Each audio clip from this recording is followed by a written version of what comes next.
என்னம்மா அது? நீ ஏதோ கோல்டு மெடலிஸ்ட்னு சொன்ன, இவ்வளவு அரியர்ஸ் வச்சிருக்க? ஐயோ போய் சொல்லி வேலை வாங்கலாம் பாக்குறியா?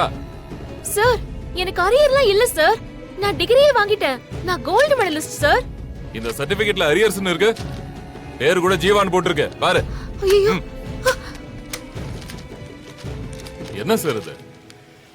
பஸ்ல வரும்போது வேற ஒரு ஆளோட ஃபைல் மாறிடுச்சு சார். இப்படி இன்டர்வியூக்கு வந்து நின்னா எப்படிமா? ஐயோ உன் சர்டிபிகேட்ட கூட உன்னால காப்பாத்த முடியல. நீ எப்படி எங்க கம்பெனியை காப்பாத்துவ? சார் சார் சாரி சார், தெரியாம மாறிடுச்சு சார். நான் ரொம்ப ஹார்ட் ஒர்க்கர் சார். நான் நல்லா வர்க் பண்ணுவேன் சார். இன்னும் 1 ஹவர்க்குள்ள நீங்க சர்டிபிகேட்டோட வந்தா அடுத்த ரவுண்டுக்கு உங்களை செலக்ட் பண்றோம். ஐயோ சார் சார் 1 ஹவர்ல நான் எப்படி சார்? முடிஞ்சா சர்டிபிகேட்டோட வாமா, இல்லனா உனக்கு இங்க வேலை இல்ல. ஐயோ out sir sir please sir. Out. Please. இன்றே டவுன்லோட் செய்து உங்கள் ஃபேவரட் ஷோக்களை என்ஜாய் பண்ணுங்க.